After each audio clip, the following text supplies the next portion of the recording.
السلام علیکم میرے بھائیوں، اس تقریر کو ذرا غور سے سنیں اور اس پہ توجہ دیں اور اس ویڈیو کو زیادہ سے زیادہ شیئر کریں۔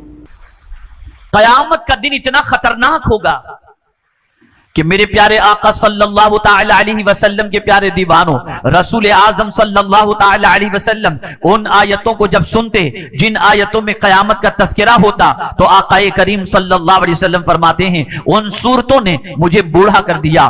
آپ اندازہ لگائیں، یہاں انسان ایک دوسرے کے کام آتا ہے، ایک دوسرے کی مدد کرتا ہے، ایک دوسرے کا سپورٹ کرتا ہے، ایک دوسرے کے سلسلے میں خیال کرتا ہے، یہاں تک کہ مر گیا تو کاندھے پر اٹھا کر قبرستان پہنچا دیتا ہے۔ میں ابھی ایک جنازے کے موقع پر میں نے دیکھا قبرستان، میری والدہ کے یہاں میں فاتحہ پڑھنے کے لیے گیا، ایک سودانی آدمی، اللہ اکبر، تقریباً سودانی حضرات ہی تھے اور اس کی نماز جنازہ میں وہ شریک ہونے کے لیے آئے تھے، تو کچھ یہاں کے لوگ بھی اس میں شریک تھے۔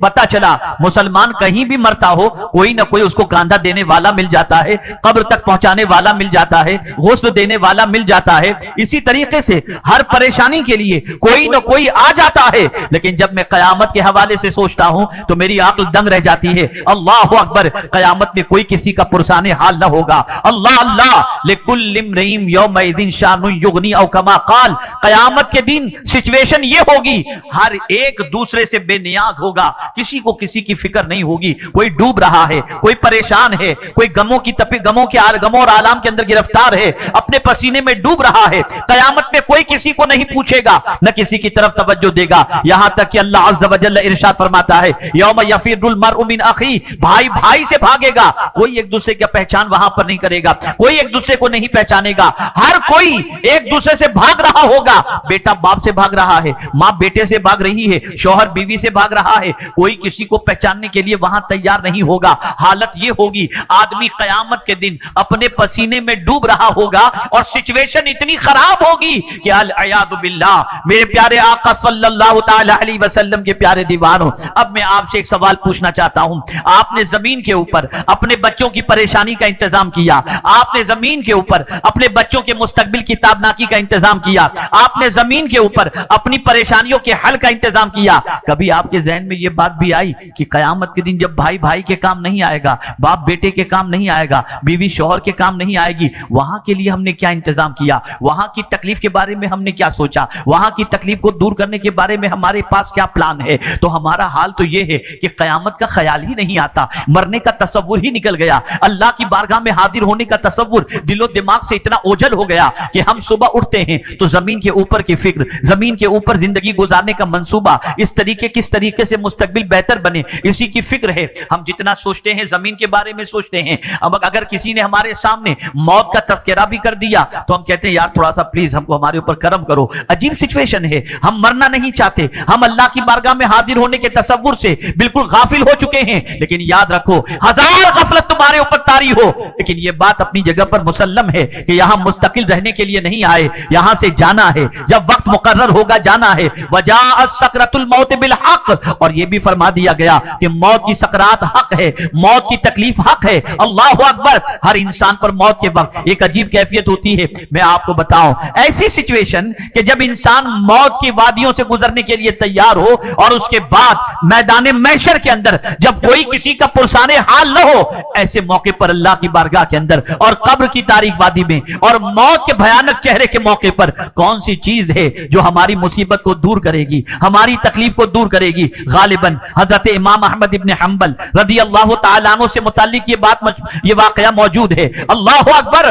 حضرت امام احمد ابن حنبل بڑے عظیم عاشق رسول تھے، اللہ کے رسول صلی اللہ علیہ وسلم کے بہت چہیتے تھے، چہیتے سے مراد عشق رسول میں ڈوبے ہوئے تھے، رسول اعظم کی محبت میں گرفتار تھے۔ اللہ اکبر، بڑے جید عالم، بڑے عظیم صوفی، بڑے عظیم عاشق رسول، جن کی اقتدا خود حضرت غوث پاک کرتے ہوئے حنبلی کہلاتے ہوں، وہ حضرت امام احمد ابن حنبل فرماتے ہیں کہ جب میری موت کی سکرات کا وقت آیا، روح کے نکلنے کا وقت آیا، تو میری کیفیت یہ تھی کہ مجھے پیاس اتنی لگی کہ جس کی کوئی انتہا نہیں۔ اور یاد رکھیں، سکرات کے وقت اتنی پیاس لگتی ہے جس کی کوئی انتہا نہیں، اور اسی وقت شیطان اپنے ہاتھوں میں پانی کا گلاس لے کر کر کے موجود ہوتا ہے اور کہتا ہے پانی چاہیے، ٹھیک ہے مجھے خدا کہہ دے میں تجھے پانی دے دوں گا۔ اللہ جس کے ایمان کی حفاظت فرمائے اسی کے ایمان کی حفاظت رہے گی۔ میرے پیارے آقا صلی اللہ تعالی علیہ وسلم کے پیارے دیوانوں، حضرت امام احمد ابن حنبل فرماتے ہیں سکرات کا وقت تھا، روح نکلنے کے قریب تھی،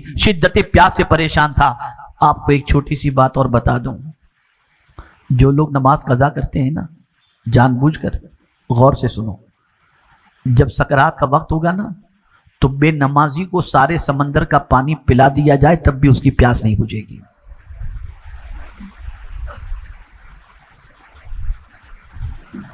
حضرت امام احمد ابن حنبل فرماتے ہیں پیاس کی شدت سے میں اتنا پریشان تھا کہ مجھے ڈر لگنے لگا کہ کہیں پیاس بجھانے کے لیے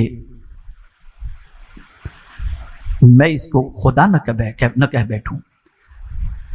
اسی عالم میں تھا کہ کوئی خوبصورت وجیح شکل والا آیا اور پیالہ لے کر گلاس لے کر کے جو شیطان کھڑا تھا اسے دھکا مارا، اور پھر اس کو دھکا مارنے کے بعد اس نے کچھ اس طرح میری طرف دیکھا کہ خود بخود میری پیاس ختم ہو گئی۔ میں نے پوچھا تو کون ہے؟ توجہ چاہوں گا۔ میں نے پوچھا تو کون ہے کہ اس پیاس کی شدت کے وقت اور سکرات موت کے وقت میری مدد کے لیے آیا؟ تو اس خوبصورت وجیح نے جواب دیا میں سورہ یاسین ہوں جس کی تو روزانہ تلاوت کیا کرتا۔ تو جہاں مصیبت کے وقت سب ساتھ چھوڑ دیتے ہیں، اللہ کی کتاب مصیبت کے وقت ہمیں کام آتی ہے۔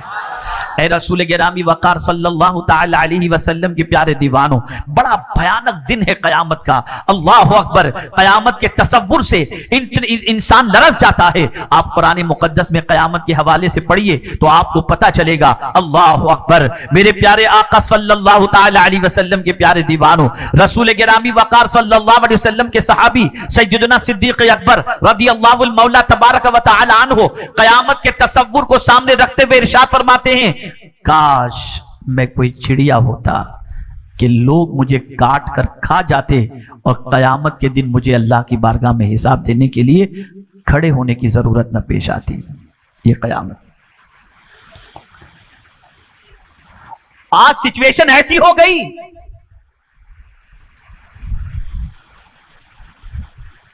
کہ دنیا میں اتنے مگن ہو گئے اور اپنے وجود کو اللہ کے قانون کے خلاف اس طریقے سے ہم نے گزارنا شروع کر دیا جیسے ہم سے کوئی حساب لینے والا ہے ہی نہیں۔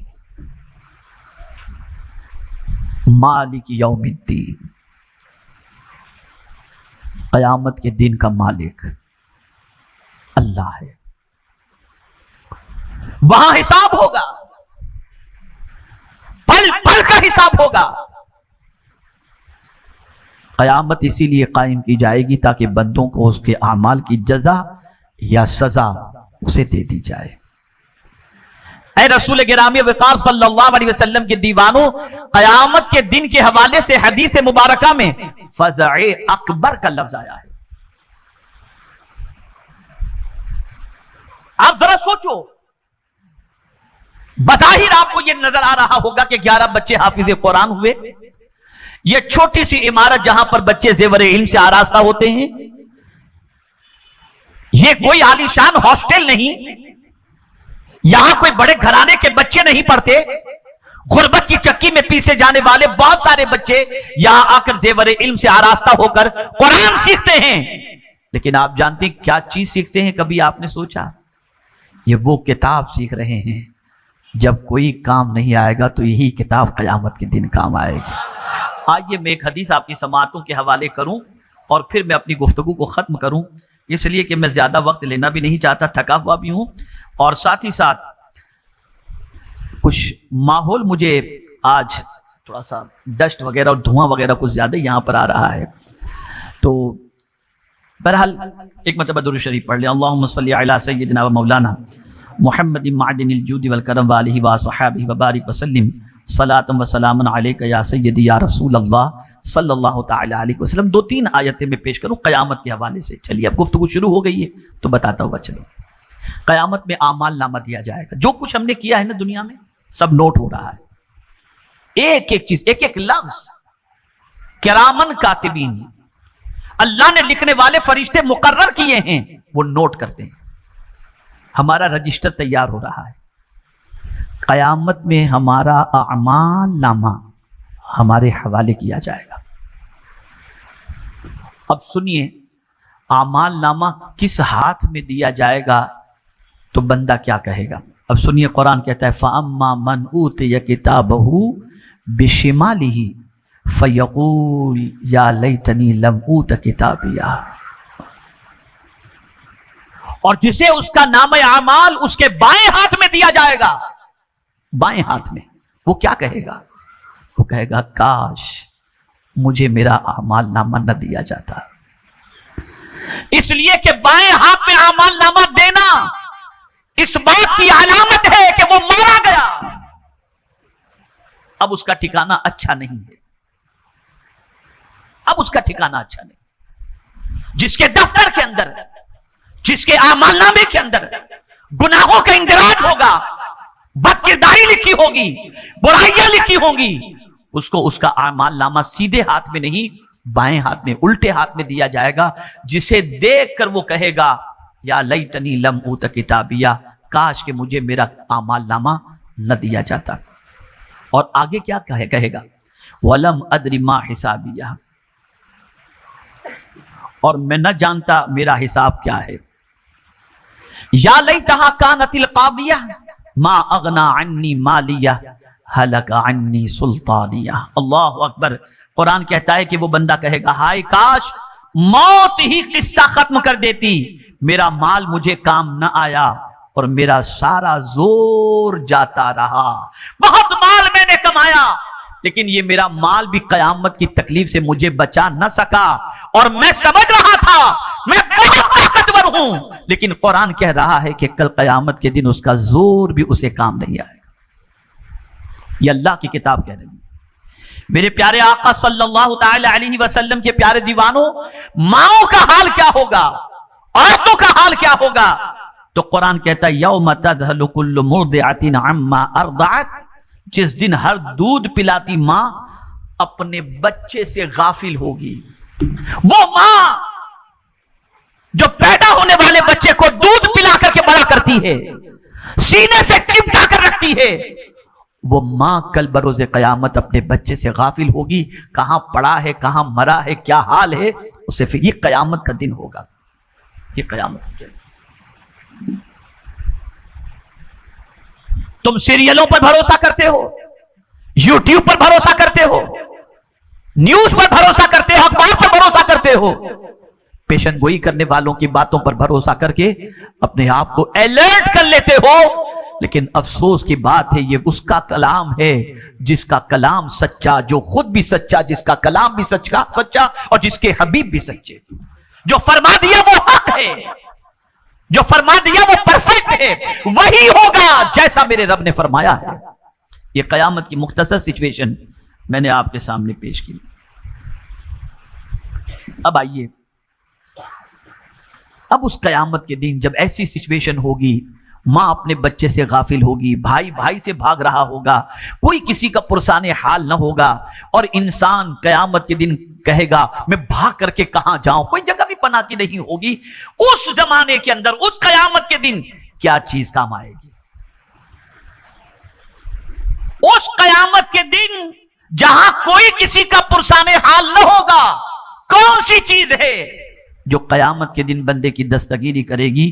تو رحمت عالم صلی اللہ علیہ وسلم نے ارشاد فرمایا وہ گھبرانے والا دن، جو بڑا گھبراہٹ کا دن ہے، اس گھبراہٹ کے دن کے اندر 3 ایسے لوگ ہوں گے جو اس دن امن کے ساتھ ہوں گے. انہیں کوئی گھبراہٹ نہیں ہوگی، انہیں کوئی گھبراہٹ نہ ہوگی. 3 ایسے اشخاص ہوں گے جنہیں سب سے بڑی گھبراہٹ خوف زدہ نہ کرے گی اور نہ وہ حساب کی گرفت میں ہوں گے. یہ 3 اشخاص ہوں گے جو نہ حساب کی گرفت میں ہوں گے، نہ قیامت کے دن یہ گھبراہٹ والے دن سے گھبراتے ہوئے نظر آئیں گے. بس سن لیجئے وہ 3 کون ہیں. اور یہ کس نے کہا؟ مدینے کے تاجدار نے فرمایا، رسول رحمت صلی اللہ علیہ وسلم نے فرمایا جن کی ایک نگاہ فرش پر تو دوسری نگاہ عرش پر ہوا کرتی، جو لوہے محفوظ پر لکھی ہوئی تقدیر کو پڑھ لیا کرتے۔ یہ رسول اعظم صلی اللہ علیہ وسلم کا فرمان۔ وہ 3 اشخاص کون سے ہیں اسے سماعت فرمائیں۔ وہ لوگ تمام مخلوقات کے حساب سے فارغ ہونے تک، یعنی پوری مخلوق کا حساب ہو رہا ہوگا تو ساری مخلوق کا جب حساب چل رہا ہوگا تو وہ کہاں ہوں گے؟ سبحان اللہ، وہ کہاں ہوں گے؟ تو حضور فرماتے ہیں مشک کے ایک اونچے ٹیلے پر ہوں گے، مشک کے ایک اونچے ٹیلے پر ہوں گے۔ ایک وہ شخص جس نے اللہ کی خوشنودی حاصل کرنے کے لیے قرآن پڑھا، جس نے اللہ کی خوشنودی حاصل کرنے کے لیے قرآن پڑھا، تو یہ قرآن پڑھنے والا بندہ قیامت میں جب سب گھبرا رہے ہوں گے تو یہ مشک کے اونچے ٹیلے پر بیٹھا ہوگا۔ اللہ کی خوشنودی کے لیے قرآن، اللہ کی رضا کے لیے قرآن۔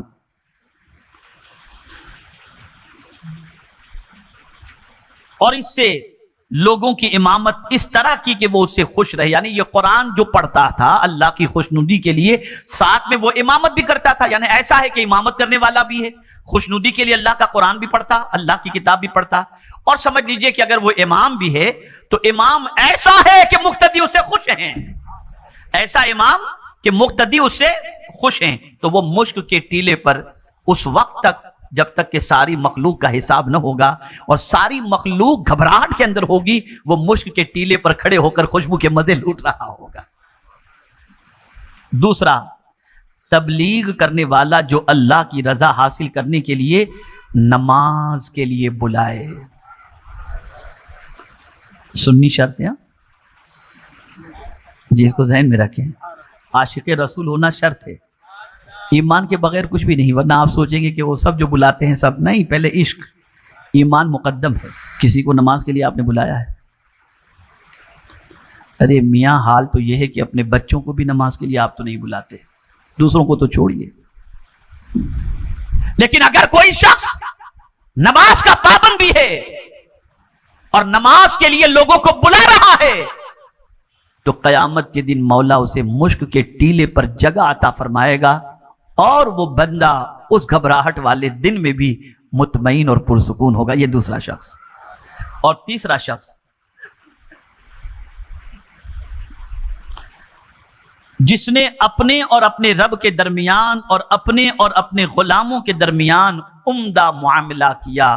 میرے پیارے آقا صلی اللہ علیہ وسلم کے پیارے دیوانوں، اس کا معاملہ رب سے بھی اچھا اور اس کا معاملہ بندے سے بھی، یعنی غلام سے بھی اچھا۔ یہ غلام کی بات کہی گئی، آپ دیکھیں عمومی طور پر غلام پر زیادتی ہوتی ہے، نوکر پر سختی ہوتی ہے، لیکن اگر کوئی بندہ اللہ سے بھی معاملہ درست رکھے اور اپنے غلام سے بھی معاملہ درست رکھے تو یاد رکھیں تم نے اللہ کے بندے کو نہیں گھبرانے کا موقع دیا، قیامت کے دن مولا بھی تمہیں گھبراہٹ سے بچا لے گا۔ اے رسول اعظم صلی اللہ علیہ وسلم کے دیوانوں، اب میں آپ سے ایک سوال پوچھنا چاہتا ہوں، آپ ہر قسم کی تکلیف سے نجات کا انتظام کرتے ہیں، ہر قسم کی گھبراہٹ سے بچنے کا انتظام کرتے ہیں، کیا قیامت کی گھبراہٹ سے بچنے کے لیے قرآن کی تلاوت کا اہتمام کیا؟ کیا قیامت کی تکلیف سے بچنے کے لیے اللہ کی طرف اور نماز کی طرف لوگوں کو بلانے کی کوشش کی؟ کیا قیامت کی تکلیف سے بچنے کے لیے اللہ اور بندوں سے معاملہ اپنا درست رکھا؟ اگر نہیں رکھا تو سن لو رسول گرامی وقار صلی اللہ علیہ وسلم کے اس فرمان پر عمل کرتے ہوئے کہ جب قیامت کے دن